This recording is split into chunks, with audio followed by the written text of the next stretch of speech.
So this summer, we're doing a series in the Proverbs called Foolproof. And it's interesting because the Proverbs spends a lot of time talking about the wise, the diligent, and the fool. In fact, there's lots and lots of verses on the fool. In fact, what I'm going to be talking about this morning is one of the primary subject matters about the fool, primary characteristics of the fool, and one of the words that's used a lot, especially in the NIV, which is kind of interesting because it's kind of a strong, a little bit archaic word, but it's used in the NIV 14 times in the book of Proverbs, and it's called the sluggard. So today we're going to talk about the sluggard. We're going to look at what the Proverbs tells us about the sluggard. And I told my wife when I was preparing for this, I said, I think I'm actually preparing this message for me. So as you guys hear all the wisdom that's there, just know it's coming from God's word and to us together, not just to you. So I want to pray and ask God to bless our time and to help us think through what he wants to hear us here today. Lord Jesus, thank you for the opportunity to open your word. Thank you for the wisdom that it gives us in life. That the things that you have to share with us are not just about time forever after, not just about big ideas, but they're actually right where the rubber meets the road, where we live each day. And so, Father, we pray that as we hear your word today and we hear wisdom, that you'd speak to us by your Holy Spirit and you'd help us to become better people for you. We pray this in Jesus' name. Amen. So the idea with wisdom is not something that is true all the time in the sense that whatever you do is like a promise. If you do this, this is going to happen. Wisdom is something that is true generally. Wisdom is something that's going to help you and guide you. Wisdom gives you a foundation, a basis by which to understand and to operate. And if you are a wise person, you will listen to the words of Proverbs and you will take them in. The Proverbs typically are short, pithy sayings. They're one or two liners. Sometimes they're in contrast with one another. Other times they're in parallel with one another. But oftentimes they're just pithy sayings and you have to chew them over. So really, for the most part, we could just take one of these Proverbs today and chew it over and over and over together and get so much out of it, it would really enrich your life. If you want to be a wise person, if you want to be a person who makes good decisions and has great discernment, and has a person who is bettering their life and looking to become someone who's successful, you want to spend time in the Proverbs. You don't want to just spend time reading it. You want to meditate on it and think about it, get the richness. This is the wisdom of the ages. These are the best sayings collected by Solomon, who is the wisest man who has ever lived on the face of the earth. And he put them all together and gave them to us. Really, he was trying to instruct his kids, and I think I need the instruction just as much as any kid do. So let's talk about what the sluggard is. The sluggard, what does the word sluggard mean? Because some of us may not know what a sluggard is, but most of us know what a slug is, right? A slug is this little tiny gross animal that my wife likes if it's crawling on her arm or leg or something. You love that, right, babe? No, not so much, right? It's slimy and gross, and it moves really, really, really, really slow. It's like molasses going uphill in the wintertime, right? That's what a slug is. A sluggard is someone who is like the slug, someone who moves really slow, who's lazy, is what we're looking at. So let's go to the first proverb that we find in Proverbs chapter 6, verses 6 to 8. It says, "Go to the ant, you sluggard, consider its ways and be wise. It has no commander, no overseer or ruler, yet it stores its provisions in summer and gathers its food at harvest. Go to the ant, you sluggard." So here's the ant. Right? And it's interesting that the ant is a fascinating creature. So it says it has no commander, it has no ruler, has no one telling it what to do. But yet, what does it do all the time? It works all the time. The ant is amazing. The ant gives us wisdom and insight completely. So when you are needing someone to direct you, to tell you what to do, otherwise you do nothing, you're not a wise person. Wisdom tells us to be proactive, to think about the future, and to start taking action now so we're prepared. A wise person is prepared in preparing himself, thinks about the future, and takes action on his own initiative. He doesn't need other people to tell him what to do. I do this all the time with my kids. Okay, guys, clean up the table, put your cup away, brush your teeth. And if I don't tell them, guess what happens? Not much, right? But then I look at my own life sometimes, and I find the same is true for me. There are certain things that I do really well, and other things, if someone's not telling me to do it, I'm not really interested in doing that too much. But someone who needs prompting, someone who needs a leader, someone who needs to tell him what to do is not a wise person. Actually, they're a fool.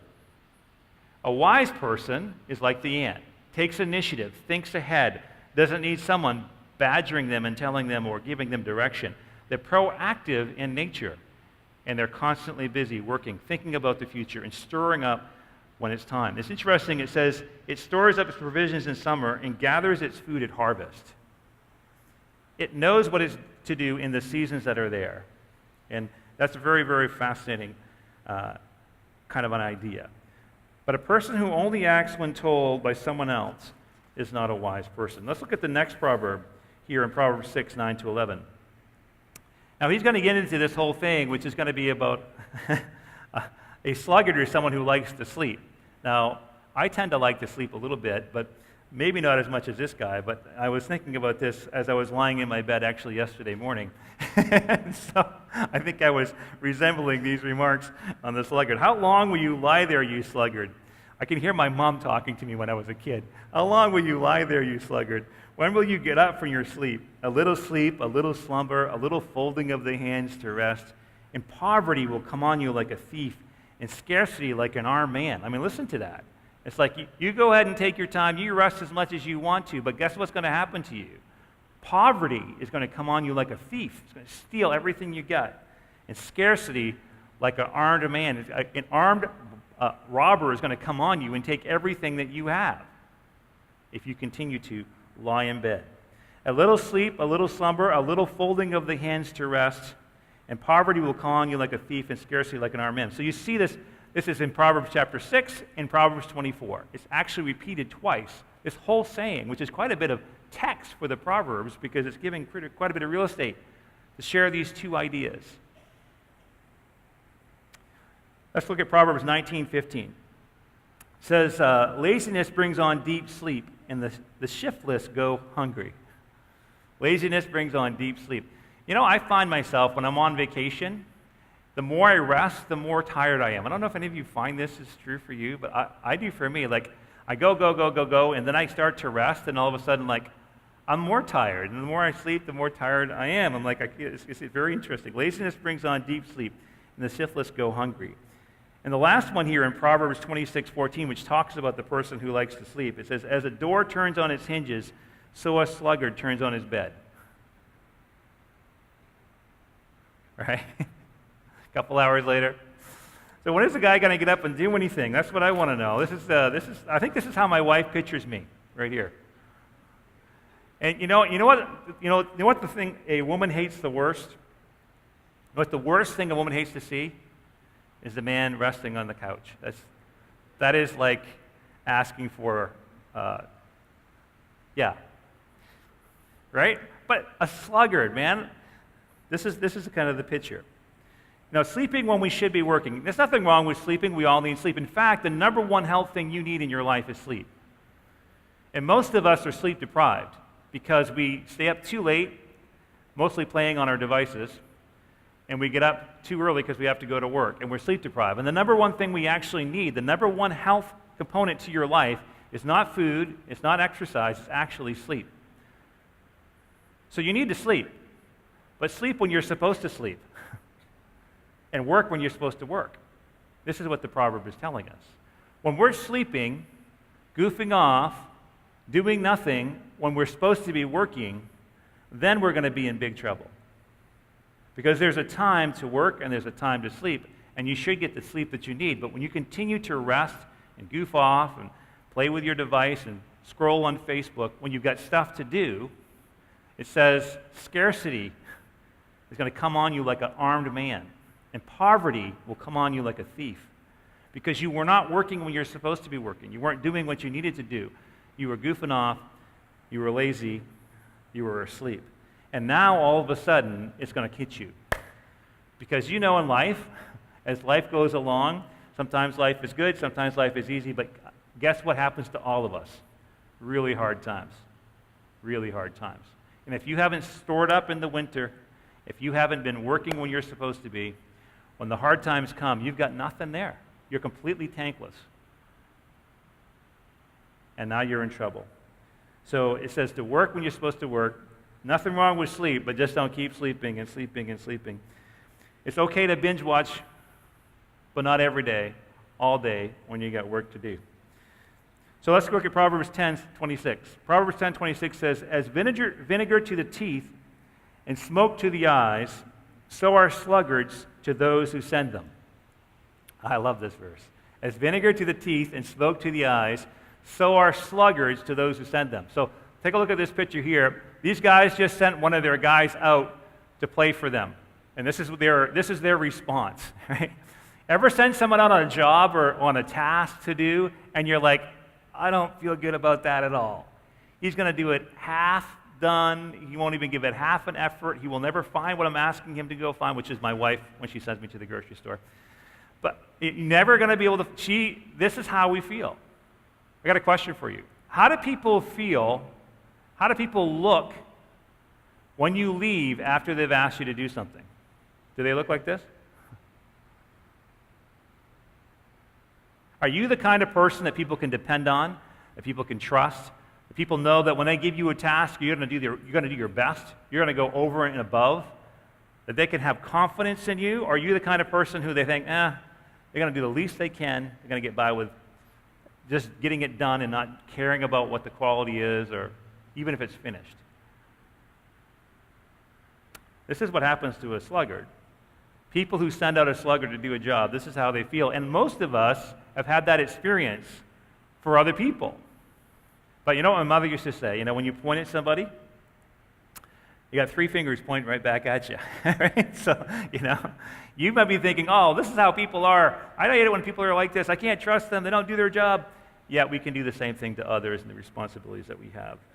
Just like vinegar to the teeth and smoke to the eyes, so the sluggard is to those who send them. Don't be that kind of person.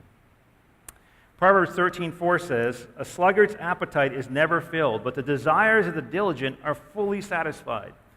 The sluggard's appetite is never filled, but the desires of the diligent are fully satisfied. When you're constantly just focused on yourself, when you're focused on what you want, you can spend all day, every day, thinking about all the things that you want. And guess what? You'll never, ever be satisfied.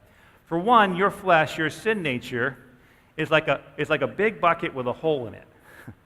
And you can pour as much water as you want in that bucket, but guess what? You're never going to fill it up. And your flesh will never be filled. Some of us, it's if I just have this thing, then I'm going to be satisfied. And I stand around thinking about it and wanting it and craving it. Or if I can just have more food, or if I can just play more games, if I can just watch more TV, if I can just relax more. But you know what? You'll never relax enough. You'll never watch enough movies. You'll never have enough food. It'll always continue to make you want more. You'll never be satisfied. The person who's satisfied is the one who's busy working at the things he's supposed to be doing, finding fulfillment in life and achievement and success at what he's doing, put his hands to. He doesn't have enough time to sit around and think about all the stuff that he doesn't have. Right? If you sit around and got nothing to do, what are you thinking about? All the stuff you wish you had. How bad your life is, how poor things are, how everybody else has it better than you, and blah, blah, blah, blah, blah, blah, blah. Because all you got to do is sit around and think about you because you got nothing you're doing. You start doing the jobs you're supposed to be doing, the work you're supposed to be doing. You don't have time to think about yourself and all your problems you think you have. See, the person who is lazy, the person who's a sluggard, is unsatisfied with life. His appetites are never filled because all he does is sit around and think about all the things he doesn't have. But the person who is diligent, the person who's busy doing the work that God's given him to do, he doesn't have time to think about what he doesn't have. He's doing his work. He's doing his job. And he's finding success, which gives him fulfillment and satisfaction in life. It's one of those things. It's interesting to me. When we're most vulnerable, at least when I'm most vulnerable, is when I have nothing to do. I don't know if you find that true about you, but I'm the most vulnerable when I have nothing to do. Start thinking about myself and woe is me, or I wish I had this and I wish I had that. Man, you know what? it's time to get up and do something, because you stay there and you're going to be thinking about all kinds of stuff that you're never going to have, and you're never going to be satisfied. The cravings of a sluggard will be death to him. Oh, excuse me, I'm on to the next verse. The way of the sluggard is, where am I? The sluggard's appetite is never filled, but the desires of the diligent are fully satisfied. Let's go to the next verse. Lazy hands make for poverty, but diligent hands bring wealth. Lazy hands make for poverty, but diligent hands bring wealth. We're not talking about diligent actually today, but it's a contrasting idea. The person who is diligent has a high likelihood of being wealthy. The person who is lazy has a high likelihood of being poor. I'm not saying that the poor are lazy, nor am I saying that the rich are diligent. I'm not saying that. The Proverbs is saying, wisdom is saying, that the person who is diligent is more likely to be wealthy, and the person who is lazy is more likely to be poor. Because the product, the fruit of the things that you're doing is going to produce the life that you're going to have. Diligent hands will rule, but lazy ends in forced labor. It's an interesting choice of words. Diligent hands will rule. If you want to be someone who leads, someone who has authority, someone who has responsibility, then you need to be someone who is responsible, who people can depend on, people can trust, people who don't, when they send you out to do a job, they don't think they just put a whole cup full of vinegar in their mouth, right? And a person who is diligent is someone who is trustworthy and dependable and does good work. That person is going to be promoted, and that person will rule. The person who is lazy, it says, will end in forced labor. Wow. Not just that they'll be poor, but forced labor. Because you will have no options. Because you have given away everything. And thinking that you're making life easy for yourself, you've actually given away all authority and personal choices in your life by not doing anything.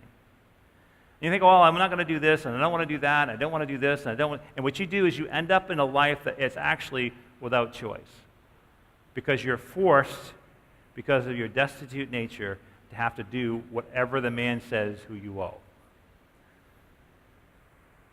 So we need to be thinking about this. When we think about a person who is lazy, when we think about a laziness in our own life, where does it lead us? Where does it take us? Not only does it take us to a place where our desires are not met, not only does it take us to a place where we're poor, but it actually takes us to forced labor. Man. The cravings of a sluggard will be the death of him, because his hands refuse to work.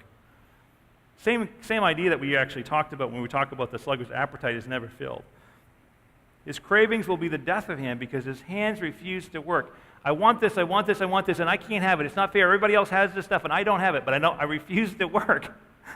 I refuse to go after it. I refuse to actually earn it. And because I'm not working, I have more time, which means I'm spending more time thinking about the things I don't have. It's just a vicious cycle. So the cravings of the sluggard will be the death of him, because his hands refuse to work. Proverbs 19:24 says, "A sluggard buries his hand in the dish, and he will not even bring it back to his mouth." This is kind of a crazy proverb, but it's actually mentioned twice in the book of Proverbs. It says, the sluggard buries his hand in the dish, and he will not even bring it back to his mouth. So I have this picture. I don't think she's probably a sluggard. She's probably just super tired. She probably just went to, Canada's Wonderland for the day, and now she's home trying to get something to eat. She's out. But, you think about it. A person has everything that they need right in front of them. Everything that they need is right in front of them, and they're too lazy to just reach out and take it. The hand is in the dish, but they're too lazy to bring it to their mouth. I don't think this is just talking about food. I think this is talking about lots of stuff. And one of the things I fear for my own kids is that we live in a world, we live in a time in Canada where we have a lot. We have a lot. And my kids started, you're probably saying for your kids, when we were kids, we didn't have as much. I came from a large family, and we didn't have a lot of means, and so we did a lot of stuff, and there was a lot of independent. But now we live kind of an opulent lifestyle to what I grew up in. Low to middle here, but opulent from where I came from. And I'm very, very scared that my kids are going to learn that they have all this stuff in front of them, but they don't even take their hand out and use it. Right? And when we look at that picture far away, we say, how can somebody be so lazy when what they need is right in front of their face, but they refuse to pick it up and put it to their mouth? Don't be a sluggard. Don't be a lazy person. Use what's in front of you. Take advantage of the things that you have. It's really, really important.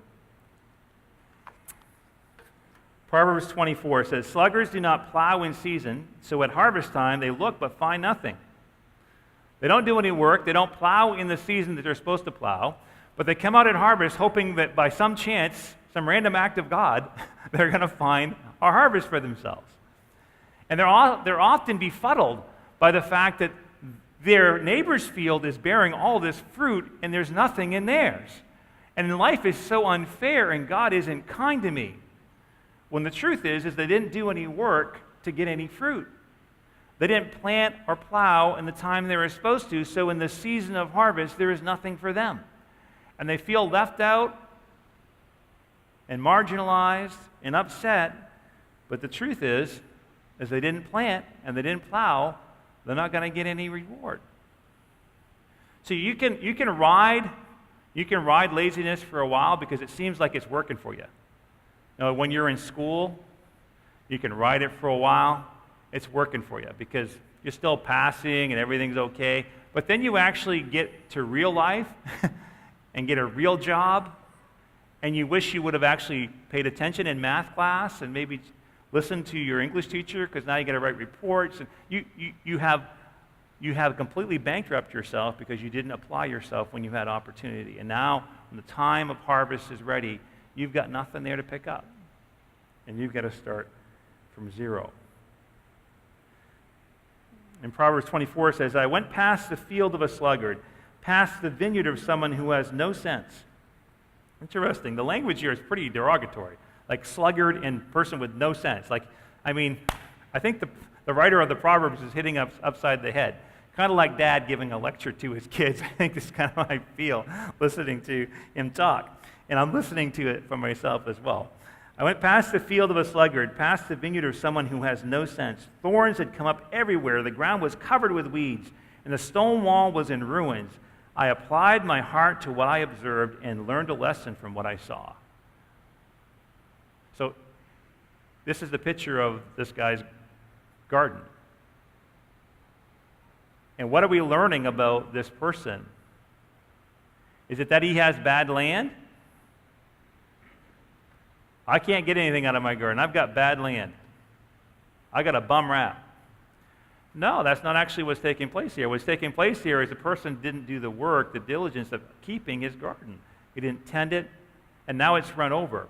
And what's interesting is not only does he not get the product of the fruit that could be happening through the harvest, but he actually has much, much, much, much, much more work to actually get anything out of this garden. Isn't it fascinating? You know, if you keep up with your work, if you stay ahead of yourself, it isn't that much more work to keep it going. But if you don't keep up and you get behind and you continue to let yourself get behind, well, the weeds are going to grow up, and the overgrowth is coming, and thorns are going to grow, and now to even plant requires that much more work. This is what Proverbs 15:19 says. The way of the sluggard is blocked with thorns, but the path of the upright is a highway. It's not because the thorns know that he's a sluggard, so they grow there. That's not how it's working. The sluggard isn't keeping up with his responsibilities. He's not working to tend the things that he has been given. So now when he tries to get out and he knows he's supposed to go somewhere, he has to be encumbered by all the stuff that he never took care of. But because the diligent person is taking care of the things that he possesses, the diligent person is ahead and thinking proactively about what he needs to do with his life. When something comes up, when there's a responsibility or he has to go someplace, he has a clear path. He can get to it quickly because everything is clean and neat. Everything is taken care of. Everything is in order. You know, sometimes, it's hard for me when I'm talking to my kids. You need to keep this clean. You need to keep this organized. I'm not the best at this.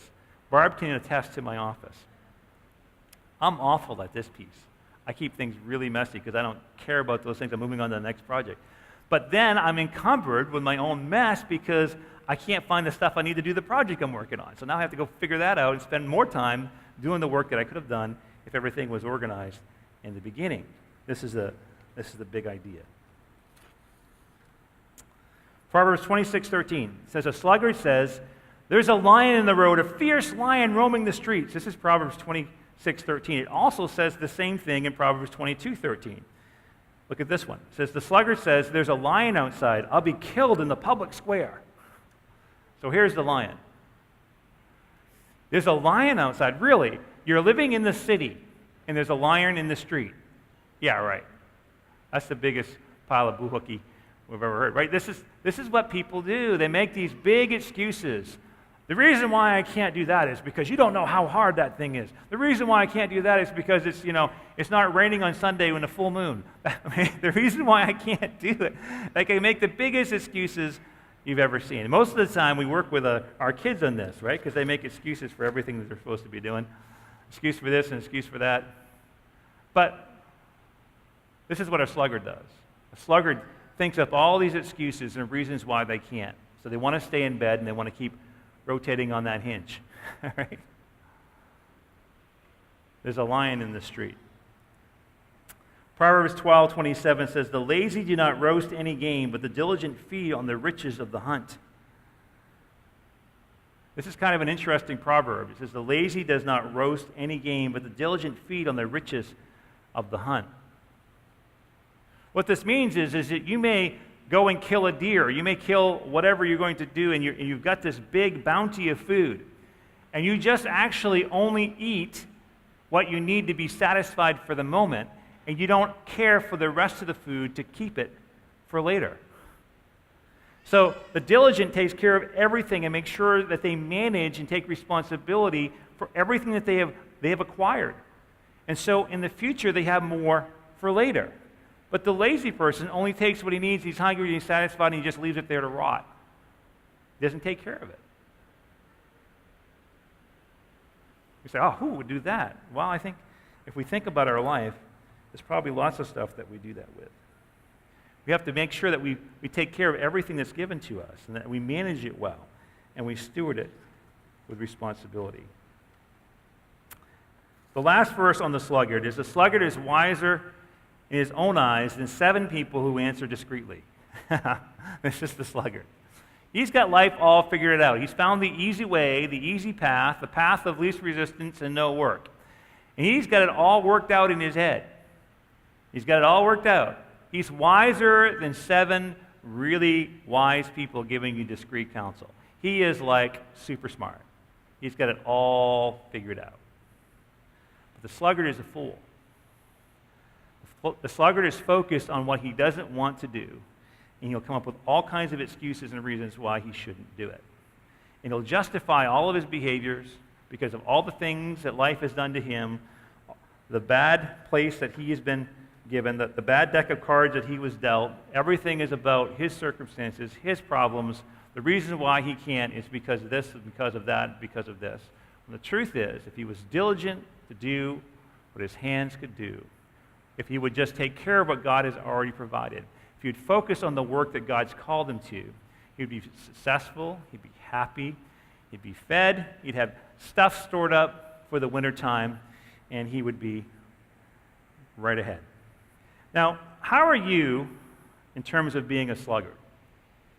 Now, when I was reading these verses and thinking about this message today, I was thinking through, there's all kinds of different things about being a sluggard that was talked about in these verses, more than I can kind of manage. So I really only want you to walk away with one thing that you hear God saying to you that you want to think about. You want to ask God to make a change in your life about the things that you do and how you act. Are you a proactive person? What do I mean by that? You think ahead. You take responsibility for yourself. You take initiative. You don't need another person telling you in order to do the right thing or to work. You take responsibility for your own actions, for your own behavior, for your own welfare. You think ahead and you work diligently. A proactive person is what he's talking about. He's contrasted with the sluggard. Wisdom tells us to be proactive. Maybe that's something you need to work on. You need to be working on being proactive. Now, some of us are motivated differently. Some of us are motivated by people. And we're not motivated internally, we're motivated externally. So if people need something, then we're motivated to go help. My brother Phil is that way. When we were kids, we would have to do a wood pile. Now, I grew up in a big house with a big family.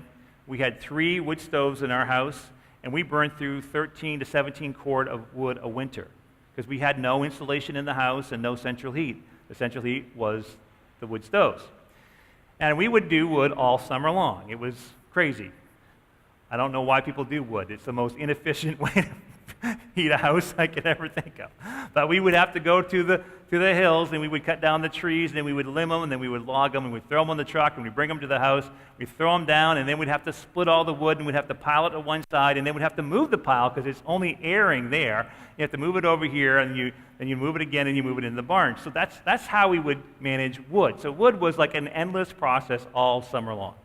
So when we'd go do the wood, my brother and I would do the wood, and all the time we were doing the wood, my brother Phil, and I love him, but he would be yelling and screaming about how evil my dad was for making us do this, and it was like the worst thing he'd ever have to do in his life. Well, I'm like, Phil, if you put as much energy into doing the wood as you are just complaining about it, we'd be done this thing and moving on playing basketball. But anyway, so we would do. But then after we were done doing the wood, he'd be complaining the last 3 hours about it. He'd go over and help the neighbors do their wood. I'm like, I don't understand you. Because Phil was externally motivated. He loved to help people, and that he could do that no problem. He wasn't lazy about helping others. He was lazy about helping himself. It's interesting. Some of us are internally motivated. So we're very motivated about tasks, and so we've got no problem being diligent because we're boom, boom, boom, boom, boom, boom, boom, boom, boom. And we can be motivated, and we can look at people who are relationally or people motivated and say, well, that lazy person, da-da-da-da. But we're lazy in terms of people because we don't want to be with people, we don't talk to people, we don't care for people, but we're okay with doing stuff, right? Well, they're okay with doing stuff with people, but they don't like to do stuff. So where are you lazy? Where are you a sluggard? I don't want you to be thinking about other people. I want you to ask God about yourself. God, where am I a sluggard? Are there things in my life that I'm not taking action on, I'm not taking responsibility for, that I'm not being proactive with? Am I not organizing things? Am I not being diligent with stuff? Am I finding myself just laying around, wallowing in my misery, thinking about all the things I could have, I should have, how life is not fair to me? Or am I being proactive and being diligent? See, the diligent man gets what he desires. The sluggard, his desires will never be satisfied. He sits on his bed and thinks about them more and more and more, and only becomes more and more dissatisfied as he thinks about them. And thinks about all the reasons why he should, and why he could, and why life isn't fair. It's a really downward spiral. But if you get up off the bed and start putting your hands to the work that God has given you, you're going to find a difference. Here are some things that we probably say, and you probably say at your house. Work first, play and rest after, right? How many of you say that at your house? Any of you guys say that? Do your work first, and you play and rest after, right? When I was in Bible college, the professor who actually founded the school at New Brunswick Bible Institute gave us a card, gave all the students a card the third day of school. And it's a big card, and on it said, you probably would guess it. It had a saying. It says, "Do it now." Not later. Do it now. And most of us think, oh man, I'm going to get to that. That's something I want to do. I'm really interested in making that happen. I know this is a responsibility I have later. And he says, no, do it now. Get your work done first, and then you can play with freedom. You can play with abandon. You can rest no problem, without guilt. Get your work done first. Work first, rest after. My mom used to tell me, Nathan, just get started. I'm the kind of person that if I don't have all the answers and I haven't figured out what I'm doing, I haven't really got a solid idea of what I'm trying to do and how I'm trying to accomplish it and how I'm going to win or get this done, I have a hard time taking action. I want to think about it. I want to understand it. I want to analyze it. I want to be able to make a good choice. And if I don't have that clear, I can sit and hesitate and hesitate and hesitate a little bit too much. And my mother used to tell me, she said, Nathan, there's only one way you can eat an elephant. I said, Mom, how do you eat an elephant? She says, one bite at a time. She said, Nathan, just get started. Just get moving. Stop worrying about everything and all the details and trying to put it all together. That's great if you can get that done, but you know you're supposed to do it. Just get started. You know, when I used to have all these assignments from seminary, I had these huge papers to write and books to read, and I just had to get started. And once you get started, you'll find that it's easier to keep going. Just get started. Be proactive and stop making excuses. Now, there's 4 basic areas of life I want to talk about in terms of being a sluggard. Because I find that for some of us, it's easier to not be a sluggard, to be proactive and diligent in some areas, but not in others. So one area is work. So for me, when it comes to work, I don't have a problem not being a sluggard. I can be very diligent in work. I understand work. I can get my hands on it. I have goals, objectives. I have things I'm supposed to be doing. And so I can be very, very aggressive even in terms of my work. So work for me, no problem at all. But for some of you, maybe work is something that you don't enjoy, that you hate going there, and you are a sluggard because you just despise it. But that's something maybe you need to work on, is work. How about your home life? Are you a sluggard at home? I find I am. I find when I come home from work, I'm like, okay, I'm off now. I just checked out, and now I'm home. And so I kind of like, I don't want to do the dishes. I don't even see them. Don't tell my wife, but I don't even see them. She hasn't noticed. I don't see the dishes. I don't see the laundry. I don't see any of that. I just like, a switch goes off in my head. And she's like, Nathan, why don't you own this house? I said, I do own the house. I pay the mortgage. She says, no, own the house when you come home. Sit in there. And so I'm a bit of a sluggard. I'm a lazy person at home. I shouldn't be, but I am. Are you? You take responsibility for your stuff. You take responsibility for your home. You take responsibility for your family, for the relationships in your home, your wife, your husband, your kids. Are you proactive with them? Are you proactive with that stuff? Or do you just let it go? Let it slide? You don't put energy, you don't put effort, don't be proactive towards it. What about the church? Are you a sluggard in the church? Are you lazy here? You let everybody else set up and tear down and watch your kids and do stuff, but not for you? Nothing for you to do? Don't be a sluggard. Be part of the team. Find a place where you can work, where you can serve, where God can use you, where you can benefit the whole.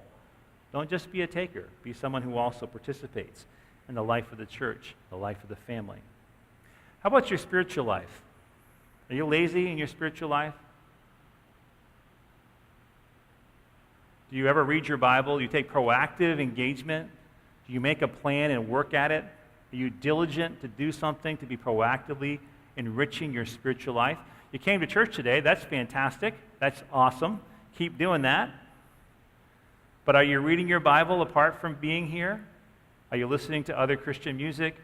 Are you connecting with other Christian people and praying and challenging one another in your spiritual life? Are you considering what God is asking you to do for Him and the people He wants you to try to reach and work together with others to reach? Are you proactive with your spiritual life, or are you lazy with it? What's interesting, it says here about the ant. See, because the ant is diligent, he stores up. He stores up in the wintertime. And guess what happens? When trouble comes, when the famine hits, when the monsoon comes through, guess what the ant has in his nest? A whole pile of food. Some of you are spiritually bankrupt You're living off what you get every Sunday, which is good, but that's all you got. And when the hard things in life comes, health, finances, relationships, people, job, direction, you got nothing in the warehouse. You got no stores. And then when it hits you, you say, God, why did you let this happen to me? Life is so unfair. Everybody else has life easier. No, you're a human being who's living in a fallen world who has trouble like all the rest of us. You have not prepared. You have not been proactive spiritually with your life. You have not sought the Lord in the good times. You have not read the Word in the good times. You have not pursued connection with people who know and love God for relationships and community in the good times. So in the hard times, you have nothing. You have bankrupt. I want to challenge you this morning to not be a sluggard. To be diligent. Diligent at work. Diligent at home. Diligent in the church. And diligent in your relationship with God.